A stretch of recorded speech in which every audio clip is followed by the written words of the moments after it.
사람인가? 8가지 복에 대해서 작정의 밤 기도를 통해서 우리 말씀을 같이 나눴었고요. 빛과 소금인 우리의 정체성에 대해서 3일 저녁에 말씀 나누었고, 오늘은 이 율법의 완성에 대해서, 율법의 완성, 패션의 완성, 율법의 완성은 뭔가 하는 것을 오늘 말씀을 통해서 전하려고 합니다. 예수님의 설교 말씀이에요. 사실은 뭐 더 설명이 필요하지 않은, 주님이 충분히 우리 가운데 말씀하셔서 이 설교 본문만 가지고도 얼마든지 깨닫고 은혜 받을 수 있는 말씀인데, 또 우리가 워낙에 여러 가지 면에서 완악한지라 말씀을 잘 또 설명하고 여러 가지 방편으로 설명해야 알아들을 수 있는 구석이 좀 있어요. 그래서 설교라는 게 생겼고, 또 이 설교를 통해 내 마음에 와서 부딪히는 감동, 그 감동에 따라서 결단하고 그 다음에 삶의 행동으로 옮기는 것, 이것을 기대하면서 이제 말씀을 전하는 겁니다. 그러니까 여러분이 설교를 듣고 감상하는 수준에 머물러 있어서는 안 됩니다. 그 말씀을 듣고 이제 깨닫고 결단하고 적용하고 실천하는 데까지 이제 가야 되는 거지요. 오늘 말씀을 들으면서 율법의 완성이 뭐냐, 율법이 왜 중요하고 또 이 율법의 마지막은 어떻게 완성되는 것이냐, 우리 예수님이 주셨던 이 설교 말씀을 통해서 한번 생각해 보려고 합니다.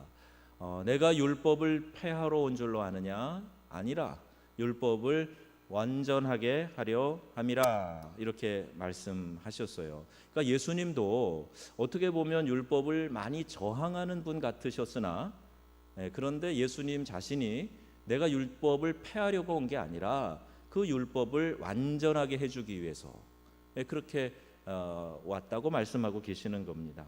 모세를 통해서 이스라엘의 백성에게 주셨던 계명, 굉장히 중요한 거지요. 그래서 10가지 계명은 돌판에 새겨서 주셨습니다. 시내산에 올라간 모세에게 여호와의 불이 이 돌판에 계명을 새겨서 백성들에게 주었어요. 그래서 이 10계명만 있는 게 아니고요, 이 10계명 말고도 많은 율법의 조항들이 있어요.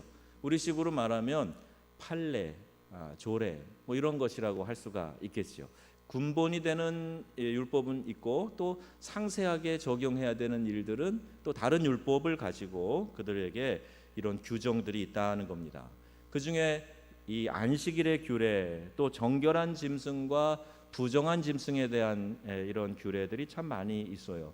먹을 수 있는 고기가 있고 먹지 못하는 고기가 있습니다. 레위기에 보면 좀 자세히 나와 있는데 11장 4절 26절에 보면은 유대인들이 율법에 의하여 먹을 수 있는 고기는 되새김질을 하거나 또 굽이 갈라진 것을 먹을 수 있는데, 그 가운데에서도 낙타와 토끼와 사반은 오소리입니다. 먹지 못한다 되어 있어요. 비늘이 없는 생선 먹지 못합니다. 오징어, 문어 이거 먹으면 율법에 위반하는 거예요. 여러분 오늘 저녁 반찬 뭘 드시고 오셨어요? 율법을 이제 범한 분들 계실지 몰라요. 토끼 고기가 프랑스에는 정육점에서 많이 팔리고 있는데, 이 토끼 고기 먹으면 안 되는 겁니다. 이게 율법에 먹지 못하는 부정한 짐승으로 되어 있기 때문에 그렇습니다. 유대인들이 그 모세 이후에 이 율법을 철저히 지켰고 지금까지도 이 율법을 지키기 위해서 애쓰고 있어요. 안식일의 조항도 아주 복잡합니다. 이 율법 조항 때문에 안식일이 시작이 되면은요, 이 스위치를 깜빡 잊고 안 내렸어요. 근데 금요일 저녁부터 시작되는 안식일로 넘어가면 이걸 끄지 못합니다. 끄면 일을 한 거기 때문에 끄지 못해요. 그렇게 안식일 규정이 있어요. 이스라엘에 유학하셨던 저희 구약학 교수님이 계셨는데, 이 교수님이 그 옆에 사람이 막 이제 불러서 갔더니 자기 집에 이 스위치를 좀 내려달라고, 나는 유대인이라 안식일을 범할 수 없어서 이방인인 당신이 이것 좀 해달라고 부르더라는 거예요. 이렇습니다. 또 지금까지도 호텔에 가면은요, 또 미국의 큰 유대인이 세운 병원이 있어요. 그런데 가면은 안식일 날 금요일 저녁부터 토요일 저녁까지죠. 그때는 이 안식일 모드로 엘리베이터가 작동을 하기 때문에 그 고층에 올라가는 이 엘리베이터의 모든 층에 다 불이 눌러져 있는 거예요. 손가락으로 눌러서 불 들어오게 하면 일하는 것이라서 안식일을 범하기 때문에 그거 잘 보고 타셔야 됩니다. 그럼 계속 쓸 수가 있어요. 계속 층마다 쓰는 일이 생길 수가 있어요. 지금까지도 그렇습니다. 예수님 당시의 유대인들이 얼마나 철저하게 이 율법을 지켰을까 하는 것은 과히 우리가 상상할 수 있는 그런 부분이지요. 양이 물에 빠졌습니다. 유대인들은 목축을 하는 사람이기 때문에 양의 생명, 양을 굉장히 귀하게 여기는데 양이 물에 빠졌으니까 어떻게 해야 돼요? 건져야죠. 안식일에 빠졌습니다. 건지면 이제 일을 하는 거기 때문에 안식일을 범하는 거예요. 그래도 양은 살려야 되니까 어떤 규정이 있냐 하면 양을 건지기는 건지되 이렇게 보고 있다가 거의 숨 넘어갈 때 그때 건져야 됩니다. 그래서 건져내 가지고 이 녀석이 포다닥 이렇게 물 털고 바로 일어나면 안식일을 범한 거예요. 계속 일어나지 못하고 헥헥거리고 있어야 그건 안식일도 범하지 않고 양도 살리고 이렇게 되는 겁니다. 이렇게 다양하고 복잡한 율법에 대한 해석이 있다 보니 거기에 위선도 있고 여러 가지 맞지 않는 그런 일들, 자기 편의에 의하여서 하는 것들도 있더라 하는 거예요. 예수님은 구약을 사신 마지막 선지자로 오신 것이지요. 예수님도 율법 아래서 태어나셨고 활동하셨어요. 그래서 예수님은 자주 이 문제에 걸리셨습니다. 안식일에 병자를 고쳐주셨어요. 제자들이 밀 이삭을 잘라 먹습니다. 그때 사람들이 비난하지요. 인자가 안식일의 주인이다. 이렇게 말씀하십니다. 율법을 저항하는 것 같고 어떻게 보면 율법을 파괴하는 것 같은데 그런데 예수님은 율법을 폐하려고 하는 게 아니라 완전하게 하려고 한다. 이렇게 말씀하고 계세요. 무슨 말인가? 사람들이 율법을 주신 원래의 의미는 깨닫지 못하고 그건 다 잃어버리고 그 형식만을 숭상하는 위선에 빠져 있는 것을 예수님이 고쳐주시고 율법의 의미, 율법의 정신 이것을 깨닫고 지키게 하려고 하시는 겁니다. 마태복음 23장에 보면 화 있을진저 외식하는 서기관들과 바리새인들이여 너희가 박하와 회향과 근체의 11조는 드리되 율법에 더 중한 바 정의와 긍휼과 믿음은 버렸도다. 그러나 이것도 하고 저것도 버리지 말지니라 그랬어요. 자, 11조 얘기가 나옵니다. 예수님이 이것도 패하지 말고 더 중요한 것 긍휼, 믿음, 정의 이것도 잃어버려서는 안 된다. 박하와 회향과 근체 즉 식물의 11조까지 드릴 정도로 철저하게 이들은 지켰는데 더 중요한 정의와 긍휼과 믿음은 버렸다. 그래서 예수님이 그들을 지적하고 책망하고 말씀하고 계시는 거예요. 바리새인들, 서기관들은 철저히 신앙을 지키는 지도자들이었는데 신앙에 보여지는 면만 철저하게 지켰던 거예요. 식물까지 11조 규정을 두고 했지만 신앙의 가장 중요한 내용, 그 중심에 있는 의미 이런 것들은 잃어버리고 형식주의에 빠져 있었더라 하는 겁니다. 율법에 명한 금식과 구제를 위한 11조, 레위인들을 위한 11조 이런 것들은 철저히 지키면서 정의, 긍휼, 믿음 이것은 버린 거예요. 하지만 주님은 형식도 중요하고 또 그 의미도 중요하다. 이 두 가지를 다 존중하고 지켜야 될 것이라고 말씀하고 있습니다. 18절 말씀해 보니까 진실로 너에게 이르노니 천지가 없어지기 전에는 율법의 1.1획도 결코 없어지지 아니하고 다 이루리라 이 말씀이 있어요. 그래서 어떤 분들은 이 말씀을 문자적으로 해석을 하는데 그러다 보면 이제 오늘날의 안식교인 같은 그런 주장을 하게 됩니다. 구약 성경에 있는 대로 해야 된다는 거죠. 그래서 안식일을 지킵니다. 금요일 저녁부터 시작해서 토요일 저녁까지. 그리고 구약 성경에 먹지 못하는 음식 그대로 지켜요. 여러분 어느 게 맞습니까? 지금 예수님이 율법에 대해서 말씀하시는 의미를 잘 들어야 돼요. 이거를 문자적으로 해석해서 그 당시의 문화와 상황, 그 컨텍스트에 주어졌던 율법을 똑같이 오늘날 지켜야 된다. 이게 아니고 그 율법을 왜 주셨는가? 그 의미와 정신, 또 예수님에 의하여서 다시 그분의 말씀과 삶으로 해석되어서 완성된 이것을 우리가 지켜야 되는 거예요. 모세가 이혼 증서를 써주면 이혼할 수 있다. 율법에 그렇게 정해져 있습니다. 이혼 증서를 써줘라. 근데 왜 그런 율법이 있냐 하면요, 이혼 증서도 없이 내쫓으니까 이 여인이 살 길이 없는 거예요. 그래서 그 악한 습관, 그들의 풍습을 고치기 위해서 모세가 이혼 증서라도 써줘야 된다, 이 이야기예요. 근데 사람들이 예수님 당시에 이혼 증서만 써주면 어떻게 해도 이혼할 수 있다는 식으로 율법을 잘못 적용하고 있는 거죠. 오늘날 이슬람 교도들이 그러듯이 딸락 그러면은 그냥 3번 하면 여자는 쫓겨나는 거예요. 무슨 이유가 됐든 잔소리를 너무 많이 해서 남자가 귀찮아 갖고 이혼이야. 그리고 또 뭐 이렇게 밥 이렇게 너무 맛 없게 해주고 그럼 너 이혼이야. 이렇게 3번 얘기하면 여자는 그냥 쫓겨나는 겁니다. 비참하죠? 그런데 예수님 당시에도 여성들의 인권이 존중받지 못하고 그랬을 때 모세는 이혼 증서를 써주면 합법적으로 이혼할 수 있다라고 이야기를 했는데, 예수님은 누구든지 음행한 연고 외에는, 음행한 이후에 아내를 버리고 다른 데 장가 들면은 간음하는 거다, 안 된다, 이렇게 말씀하셨어요. 그러니까 어떤 게 더 중요하고 어떤 것이 더 깊은 사랑과 인내를 요구하는 것인가 금방 우리가 알 수가 있습니다. 19절 말씀에 보면은 계명 중에 작은 것 하나라도 버리고 또 그같이 사람을 가르치는 자는 천국에서 지극히 작다 일컬음을 받을 것이며, 저도 이 부분이 참 마음에 경계와 두려움으로 다가왔어요. 하나님이 주신 계명 잘못 가르쳐서 사람들이 그것을 좀 가볍게 여기고 잘 지키지 않으면 그것을 잘못 가르친 사람이 천국에서 작다 여김을 받게 된다, 이 말씀 아닙니까? 그리고 그 반대로 누구든지 이를 행하며 가르치는 자는 천국에서 크다 일컬음을 받으리라.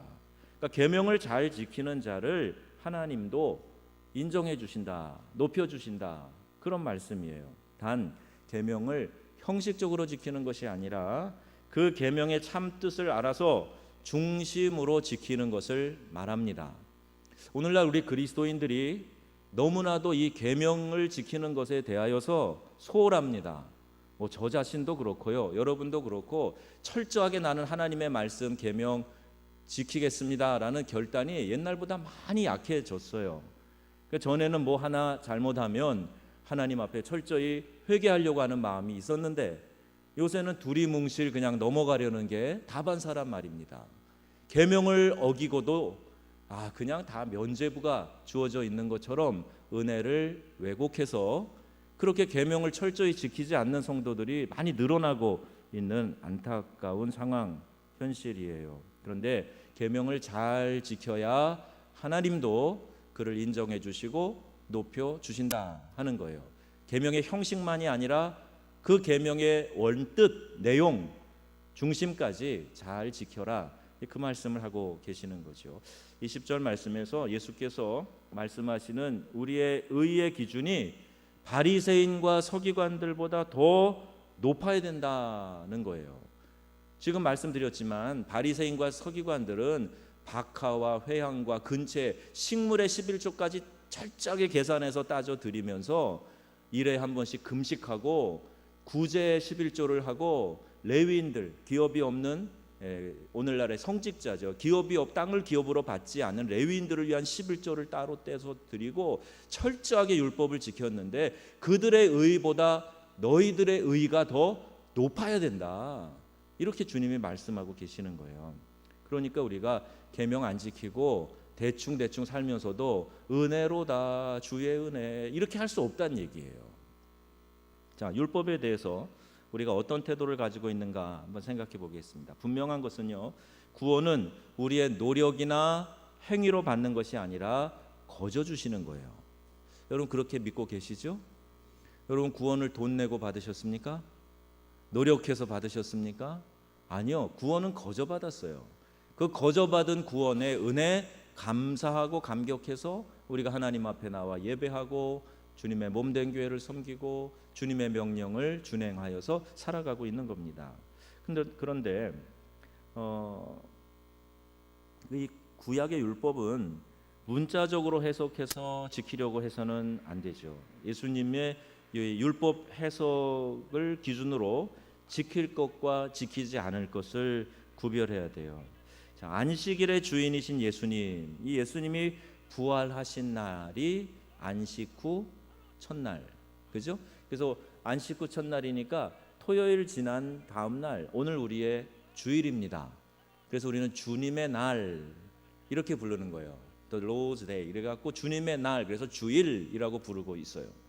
그런데 아직까지도 이 주일은 영어의 Sunday 아니냐? Sunday. 옛날에 사람들이 태양신을 섬기던 날, 그래서 휴일로 정해놓은 날, 그 날을 예배하는 거니 이거 틀렸다. 문자적으로 우리는 안식일에 해야 된다. 자, 이런 교인들이 여전히 있단 말입니다. 이 안식교의 뿌리를 두고 나온 이단들도 다 그 얘기를 하고 있어요. 그래서 여러분 여기에 그렇게 미혹될 필요는 없습니다. 의미가 중요한 거예요. 예수님이 율법을 완성하시고 안식 후 첫날 부활하셔서 그날을 우리가 기념하면서 주님께 예배하는 날로 정한 거, 그게 의미가 있는 겁니다. 어떤 분은 죽어도 나는 내가 태어난 날을 음력으로 생일로 지켜야 된다, 그런 분이 계세요. 여러분 중에도 계시죠? 안 계신가 봐요. 근데 저는 그냥 1년에 한 번 생일이면 된다라는 생각을 해요. 그 양력이든 음력이든 내가 태어난 날 비슷하게 해가지고 그날. 그래서 제가 말씀드렸지만 우리 집 5남매 중에 아버지를 포함해서 우리 5남매 중에 3명이 8월 15일이 생일입니다. 예, 그 앞뒤로 다 이렇게 한데 모아 놔가지고 광복절이 생일이에요. 언제든 하나 날 정해서 생일이라고 하면 되지, 그런 개념이었던 것 같아요. 의미 있는 날을 정해서 그날 특별히 우리 주님의 날이라고 생각해서 또 나라가 쉬는 휴일이어서 예배하는 거, 그 문제 없습니다. 저는 이 이야기 갖고 여러 번 시비를 당했어요. 왜 일요일은 이 그리스 로마 신화 때부터 시작해서 로마 시대 때 섬기던 태양신 섬기는 날인데 왜 이 날 예배하냐, 이렇게 시비했던 사람이 있었어요. 그런데 예수님이 율법의 완성이고 그분이 안식일의 주인이시다라는 것을 생각하고 우리는 주님께 정한 그날에 예배하면 되는 겁니다. 예수님의 수제자이고 오순절날 성령 체험한 베드로, 그런데 그가 욥바에 가서 기도할 때 환상 중에 보자기가 하늘에서부터 이렇게 내려오지요. 그리고 그 보자기 안에 짐승이 있는데 잡아먹지 못할 부정한 짐승들이 그 안에 있는 거예요. 돼지고기가 내려왔는가 봐요. 이게 내려오는 거예요. 그리고 하늘에서 음성이 들리는데 잡아먹으라 그랬어요. 베드로가 뭐라 합니까? 주여 그럴 수 없나이다 라고 저항합니다. 또 하나님이 깨끗하게 하신 것을 내가 속되다 하지 말아라, 이렇게 또 그 다음에 음성이 들려요. 베드로가 주여 그럴 수 없나이다 그랬을 때 아마 거기 괄호치고 아이고 이 녀석아 뭐 이런 게 들어가 있었을지도 몰라요. 하나님이 깨끗하다고 한 걸 네가 부정하다고 하지 말아라, 이렇게 말씀하고 있어요. 율법을 하나님이 주셨죠. 그런데 하나님보다 더 철저하게 율법을 지키려고 했던 베드로, 그럼 어떻게 생각하십니까? 우리도 이런 이중성을 가지고 있어요. 갈라디아 교인들도 거짓 교사들의 미혹되어서 잘못된 교리에 빠지기도 했습니다. 베드로의 환상에서도 보고 또 예수님께서 입으로 들어가는 것이 사람을 더럽게 하는 것이 아니라 입에서 나오는 것이 사람을 더럽게 한다라고 말씀하셨듯이 먹는 음식이 정결하니 부정하니 이것을 따질 필요가 없습니다. 고린도 교회가 바로 이 문제에 휘말렸었어요. 시장에서 파는 고기를 사다 먹어야 됩니까? 말아야 됩니까? 이거 갖고 분쟁이 일어난 거예요. 왜? 시장에서 파는 고기는 이미 이방신에게 제물로 드려졌다 하기 때문에 이것을 사다가 먹는 것이 죄냐 아니냐, 이거 갖고 이야기할 때 바울이 명쾌하게 이야기를 합니다. 그것이 뭐 귀신에게 바쳐졌다 그래서 귀신이 와서 먹은 것도 아니고 그건 먹는 거 큰 문제 없다. 단지 믿음이 연약한 자들이 그것을 보고 시험이 될까 그래서 좀 분별하고 경계하는 것뿐이지 그 자체가 문제가 되는 게 아니다. 이렇게 이야기를 합니다. 율법의 원뜻이 무엇인가 하는 것을 생각해서 이것이 나를 더럽게 하느냐 아니냐 그게 아니라 내 몸에 유익하면 먹어도 된다는 그런 원리예요. 율법을 지키지 않는 것이 신앙의 자유를 깨달은 것이다라는 생각도 역시 착각입니다. 예수님을 통해서 우리가 구약을 보고 율법의 정신을 잘 깨달아야 돼요. 틀이 없는 내용만, 규칙이 없는 감정만, 행동이 없는 마음만 있을 수 없어요. 그러니까 의미를 잘 살리기 위해서 있는 틀은 지켜가야 됩니다. 그런데 이 틀도 없어야 된다. 이런 형식 다 필요 없다. 그러다 보면 내용도 쏟아져 나올 수가 있어요. 잃어버릴 수가 있습니다. 군인들이 군복을 입고 복무 수칙을 지키는 그런 이유가 있어요. 군인들은 좀 군복을 입어줘야 됩니다. 어떤 사람이 자기 내 마음 알지? 그리고 생전가도 선물 하나 안 주는 사람이 있어요. 그런 분 있죠. 그러면 당장 헤어지세요. 그 마음도 사실 정확히 모르는 거예요. 나도 내 마음 모르는데 내 마음 알지? 그리고 선물 하나 안 줘. 그 마음을 어떻게 알아요? 누가 들여다 봤어요? 들어가 봤습니까? 그 마음이 진짜일까? 형식이 전혀 없으면 마음도 없는 경우가 더 많습니다. 하나님 제 마음 아시지요? 하나님이시니까 들여다 보시겠죠. 그럼 마음 아시니까 난 주일날 예배 가는데 안 가고 집에 편안한 소파에 누워서 팝콘 먹으면서 혹은 음료수나 맥주 마시면서 TV 보면서 그렇게 예배한다고 할 때 그 예배가 되겠습니까? 어떻게 생각하지? 그렇게 하면 예배가 될까요? 하나님 내 중심을 아시면 되지 뭐. 그리고 나는 편안히 앉아서 소파에 누워가지고 먹으면서 이러면서 방송 보고 있으면 예배가 됩니까? 아니요. 그건 진정한 예배가 될 수가 없어요. 예배는요, sacrifice, 내가 희생 제물이 돼서 하나님 앞에 번제물로 올려 드려지는 그 구약의 모양을 본따서 드리는 게 예배입니다. 그러니까 우리의 희생이 있어야 되는 거예요. 하나님께 드리는 것이 있어야 되는 겁니다. 그리고 공동체가 함께 하나님 앞에 올려 드려야 되는 거예요. 그런데 나는 편안하게 누워서 내 마음 아시지요? 그리고 모든 형식을 지키지 않는다. 이거는 옳지 않습니다. 경건한 생활을 결단하기 위해서 작정 기도하고 새벽 기도하는 거 필요합니까? 필요하지 않습니까? 필요합니다.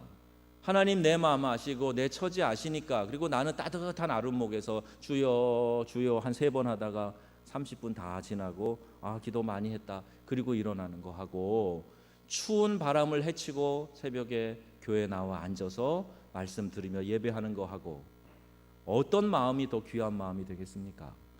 이거는 우리가 아무리 형식이 중요하지 않다고 말해도 이 형식이 담고 있는 내용, 중심이 있기 때문에 지켜줘야 될 것이 많은데, 마지막 때가 되면 사람들은요, 이 시대와 문화를 쫓아가면서 그런 형식이 필요 없다고 얘기하는 거예요.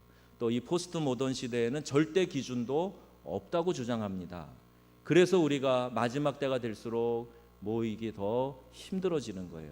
성경의 말씀처럼 마지막 때에 모이기를 패하는 어떤 자들의 주장, 그것 따라가지 말고 너희는 모이기를 더욱 힘쓰라, 이렇게 말씀하고 있는 거예요.